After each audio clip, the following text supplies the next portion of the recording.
Hello.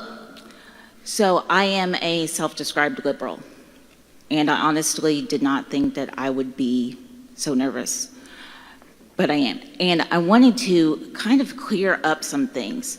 You had said earlier that it's easy, you had asked if it's easy to hold liberals, is it easy to hold your beliefs? And, oh, it's easy because the rest of society agrees with you, yada, yada, yada. However, that's not why I find it easy. I was liberal before it was cool. I find my beliefs easy to hold because I believe them in my soul. And I feel like a lot of conservatives are the same way.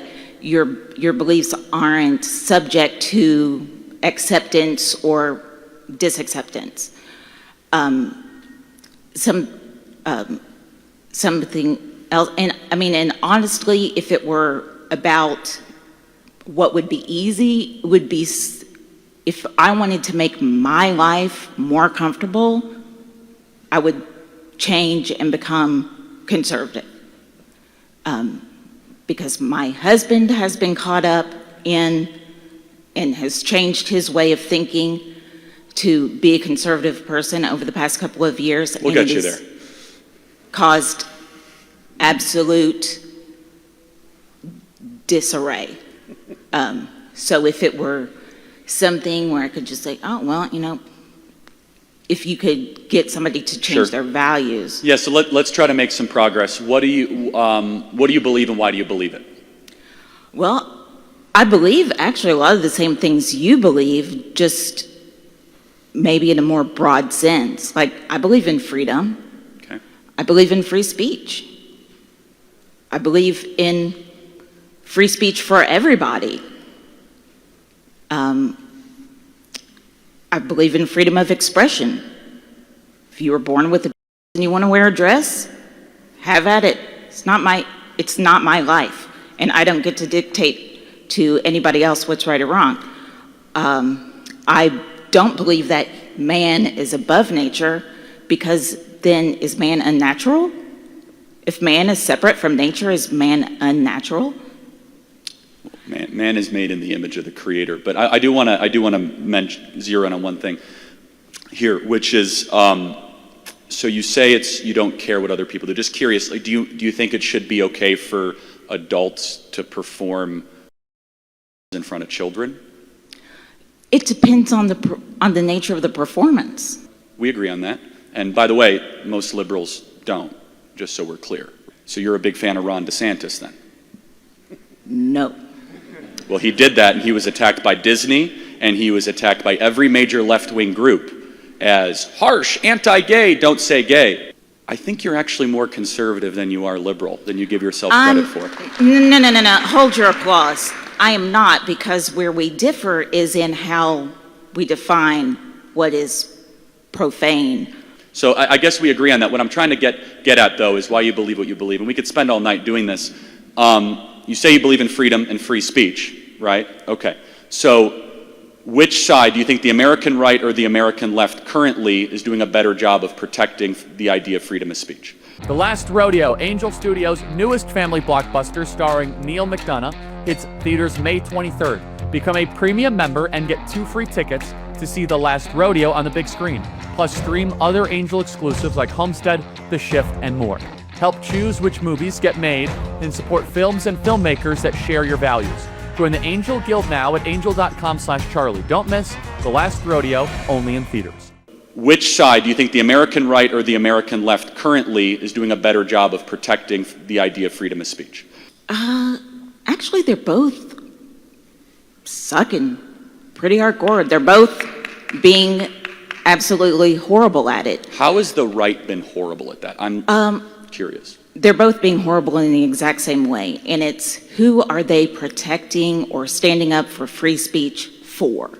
Like, free speech for who? Can I ask a theoretical question? Do you think if a liberal came to speak at University of Kentucky, they'd give an open mic like I just did to a conservative and had a discussion like this? I certainly hope they would.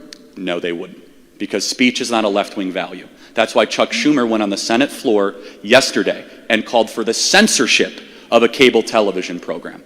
That is why they have to deploy shock troops called Antifa to go after everywhere I go. When I go to University of California, Davis next week, there has to be 120 police officers because of the threats, the violent threats of liberals that want to disrupt our events. There are no right-wing hecklers that come to events like this. Michael Knowles, Matt Walsh, Ben Shapiro, myself, Candace Owens need 24/7, 365 armed security to prevent ourselves from the violent threats from the left. And so I think it's rather clear there's one side that is trying to do everything they can to shut one side up, and one side that's trying to open up the marketplace of ideas. And I think that's rather self-evident. But I do want to thank you for coming here tonight and demonstrating. I totally disagree with everything you just said. I don't discount that you've received death threats or anything like that. So how about this? Public approval polls show that a majority of liberals do not believe the First Amendment is absolute. What do you have to say about that? It's not absolute. There are restrictions to the First Amendment. Such as? There literally are legal restrictions to it. Outside of incitement, what would one be? Okay, let's see. Let me think back to high school civics class. Do you think hate speech should be disallowed? Fighting words is disallowed. Not fighting word. It's called that though. No, they're very much not disallowed, actually. They are disallowed if your speech is considered by a reasonable person and they harm you because of what you said. Wait, you mean hurt their feelings or physically harm them? Okay. If you intentionally provoke a person with your speech, that is not protected speech. Yes, it is. It actually... The American Civil Liberties Union protected Nazis to be able to march in Skokie, Illinois around Holocaust survivors. Grotesque, outrageous speech is absolutely protected by the First Amendment. I'm not saying that grotesque. I'm saying that... I can't really explain it right now, but there is a limitation on that. Another limit is like you can't speech that like you can't yell fire in a crowded theater. You actually can, but that's a separate constitutional issue. That's incitement. That's a separate issue. But thank you for being here tonight, and I don't think we made any progress, but we certainly see where we disagree. So, all right, next question.